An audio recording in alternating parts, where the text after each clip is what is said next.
বন্ধুগণ নমস্কার। প্রথমে আপনাদের অনুরোধ করবো আপনারা আমার চ্যানেলটি সাবস্ক্রাইব করবেন, ভিডিওটি লাইক এবং শেয়ার করবেন। 14 দিনের জন্য ইরান আমেরিকার যুদ্ধ এখন বন্ধ হয়েছে, পজ হয়েছে, এবং আগামী দিনে কী হবে সেটা আগামী দিন বলবে।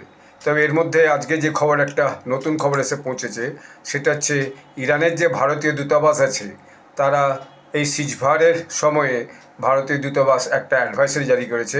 সেই অ্যাডভাইসারিতে বলা হচ্ছে যে ভারতের যে সমস্ত মানুষ এখনও ইরানে আছে তাদেরকে ইমিডিয়েট দেশে ফিরে যাওয়ার জন্য অনুরোধ করা হয়েছে, অর্থাৎ তারা যেন আর এখন ইরানে না থাকে। এর পিছনে কী কারণ সেটা বোঝা যাচ্ছে না, কারণ যদিও এখন যুদ্ধ বিরাম স্থাপিত হয়েছে এবং আগামী দিনে মনে হচ্ছে এই যুদ্ধ হয়তো থেমে যাবে, দুপক্ষই কোনো না কোনো একটা মধ্যস্থতা এসে পৌঁছাবে, কিন্তু অনেকে হয়তো সন্দেহ করছে যে এই যুদ্ধ আবার যে কোনো সময়ই শুরু হয়ে যেতে পারে, কারণ কোনো এক পক্ষ কোনোভাবে যদি আবার বম মিসাইল ছোড়া শুরু করে তখন এই যুদ্ধ আবার ভেঙে যাবে। এবং এর মধ্যে ডোনাল্ড ট্রাম্পের কী চাল আছে সেটাও বোঝাচ্ছে না।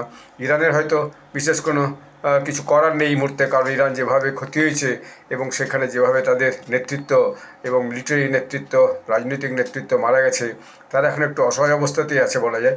সে অবস্থায় তারা হয়তো এই মুহূর্তে রয়েছে, কিন্তু তারা তাদের যে পয়েন্টগুলো ছিল, পয়েন্ট অফ ভিউ, সেই পয়েন্ট অফ ভিউয়ে তারা কিন্তু একটুও পিছিয়ে আসেনি। আমেরিকা যেমন 15টা শর্ত দিয়েছে, তারা প্রথমে 5টা শর্ত দিয়েছিল এবং আরও পরবর্তীকালে সেটাকে বাড়িয়ে 10টা শর্ত করেছে। অর্থাৎ আমেরিকা 5টা থেকে তারা 5টা বাড়িয়েছে। আমেরিকা যদি 15 থেকে 10টায় নামে, ইরানের শর্তে যদি রাজি হয় তাহলে কিন্তু সেটা হতে পারে। এখন ইরান যেটা দাবি করেছে হরমুজ স্ট্রেট তাদের অধীনেই থাকবে এবং হরমুজ স্ট্রেটে তাদের মিলিটারি নিয়ন্ত্রণেই সমস্ত জাহাজ যাতায়াত করবে। এটা আমেরিকা আগামী দিনে মেনে নেবে কিনা সেটাই দেখা।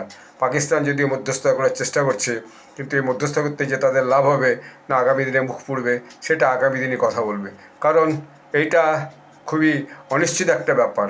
কারণ যে যুদ্ধ এতদূর পর্যন্ত এগিয়ে এসেছে সেই যুদ্ধ আগামী দিনে যে একেবারেই থেমে যাবে এইটা বলা কিন্তু খুব মুশকিল।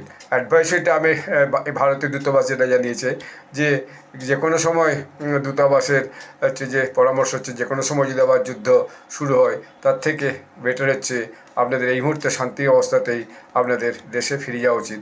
আপনারা চেষ্টা করুন যত দ্রুত সম্ভব দেশে ফিরে যান, কারণ এই যে ইরান আমেরিকার যুদ্ধের যে অনিশ্চয়তা, এই অনিশ্চয়তা পার্মানেন্টলি কবে যে এর সলিউশন হবে সেটা কেউই, সারা পৃথিবীর কেউই বলতে পারছে না এই মুহূর্তে। এবং যেহেতু আবার এই শান্তি প্রক্রিয়ার মধ্যে ইসরায়েল যুক্ত নয়, সেটা সবার কাছে আর একটা সন্দেহের কারণ হয়ে দাঁড়িয়েছে। ধন্যবাদ।